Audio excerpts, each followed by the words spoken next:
Upper Mountain Road after I took the trucks off Upper Mountain. They said, you know what, there's only 10 big county trucks.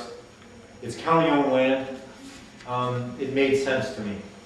Public Works off of Upper Mountain Road, the Sheriff Department over the hill, maybe a cogeneration plant up there, maybe wind power because it's the escarpment. A lot of things could happen there.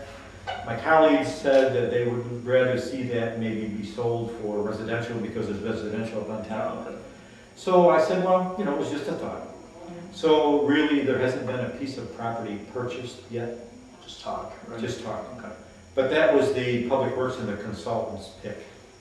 I can understand the grouping everybody together in one building. It's, you know, a really good idea. Is there any thought of would that, and you talked earlier about more with less, because with consolidation, would you be able to cut positions and save the taxpayers some salaries and, you know, some lifetime benefits and stuff? I would think probably through union negotiations and attrition. Yeah. We could, because I have seen a lot of plans, and some of the administration plans that work good for me is a semicircle or rectangular counter area with the different spots to stop, with the back of this counter area being open to all the computers and files, and then these ladies or men can go back and forth. Right. They can help one another. Very open, and that makes everybody knowledgeable of what's happening today. Right. That's one. Secondly, where you have the maintenance for the highway, parks, social service, and sheriff vehicles. Now they are kind of scattered in our fleet maintenance. And with the new design, it would be a streamlined thing, so that some of it would, you know, with our update on vehicle programs now, we only keep them 3 or 4 years in the smaller vehicles, so there's less and less work and there's more warranty work. So there would be less demand on those shops by keeping our fleet updated. Right. And they're probably more fuel economical because of the newer vehicles. Right. And so I don't think we're going to need as much staff in a newer design fleet maintenance building.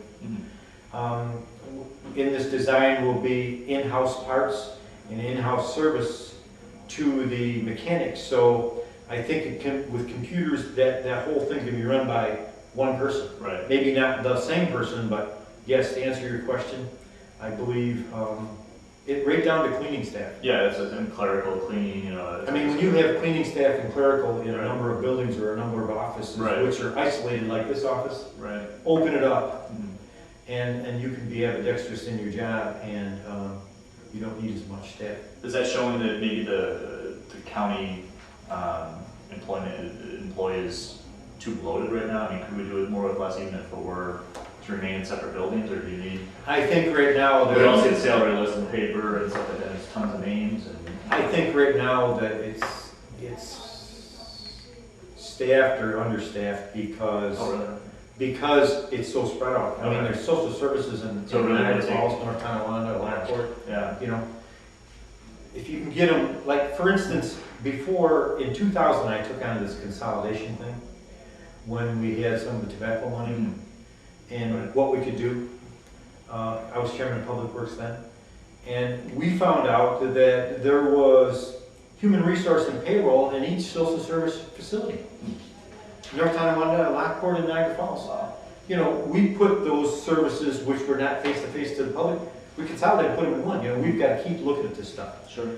But I tell you right now, it's very, very hard to do to change employees from the norm. Yeah. But when you pick them up and go through a thoughtful process and go to a new design, you know, if they want to go, they'll go, and if they want to learn or remain, they'll remain. But if they don't want to do it, and I'm not picking on anybody, if they're free riders, I don't think you want to print that. They'll just go away. So through attrition, I believe. What triggers this is, if you stop and think about it, 52% of the state workforce is municipal. Those are not paying jobs. Those are our paying jobs, our taxes. You know, that number's got to go away. And the only way it's going to go away is consolidation, do less services, do more with less. And it's a big job. Sure. It's a big job to educate. Jerry, you used a phrase when you began talking about consolidation and this idea of putting the different types of similar functions in one place. You said along the green line for economics. What does that mean?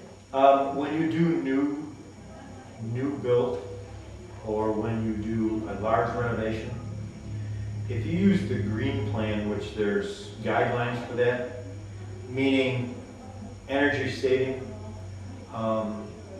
they'll do private audits for your lighting so that you can have adequate lighting with less energy. You go with large windows, maybe triple pane, and you turn your building so that you take advantage of the sun through the winter seasons and summer. So that as you set your help and your workforce is comfortable, has natural lighting. This public works facility has to be high because of the equipment, and it'll set behind the administration. The administration will face the south-southwest, so that all that natural sun and sunlight and heat will come in, and then this building will be above it because of that, and then there'll be lighting and natural light and maybe some solar in on the top of that, in ventilation, natural ventilation, so that you cut down on your air conditioning and so on. So those are the things that you think about to save for the next 100 years. Will it last that long? I hope so, but I mean, in our buildings, we have none of that now. We've got cubby holes, we've got heater after heater. In the Public Works building, we've got single pane glass. And just in this room, we got our employees on the second floor up there, no fire escape. It's built in the 30s. So you go to the Public Works building in Niagara Street, wind up the stairs and there's 3 or 4 people up there. And you look out over the highway garage and you can climb out the window and run down the garage to the old boiler and then run down the stairs, the ladder. But I mean, you gotta get those things corrected. Right. Mount View, I went to Mount View when I was first in the legislature and just familiarized myself. I went to jail, went everywhere. I went to Mount View, I said, what's this door? Oh, that's the fire escape. I said, well, is there a bell on the door? No, the door's locked. I said, why? Because the stairs is rusted out. Fall right through, yeah. I said, well, you know what? I says, tomorrow, we're gonna fix the stairs. Mm-hmm. So it took, oh my God, we had to do a design, we had to do a bid, we had to go through our purchasing, like molasses in January. Anyways, we finally got the fire escapes at the health department and at Mount View corrected. I mean, Wow. that's what I say though, my expertise is not to try to fix the social service.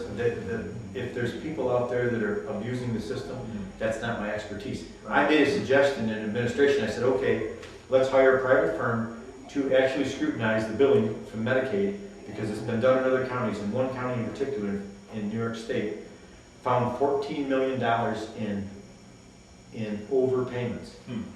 So we said to the state, we're going to do this, and we want to pay the consultant, and after the consultant's paid, we want our 25% because we contribute 25% to Medicaid. They said, oh no, you find anything, the state gets it all. So hopefully they're going to get that corrected, but there's abuse out there. One county found one office that billed the same bill 102 times in one day. Nobody scrutinizes these things. So am I good in that area? No. Am I aware of what's going on? Yes, but that's not my expertise, and I don't pretend to be there. What's the time? Oh, I'm sorry. I was just going to ask, what time frame are you looking at for this building? No, that's all right. Design this winter, the winter of 2008, and then the bidding process. So I would think that late 2008, 2009, we could start construction.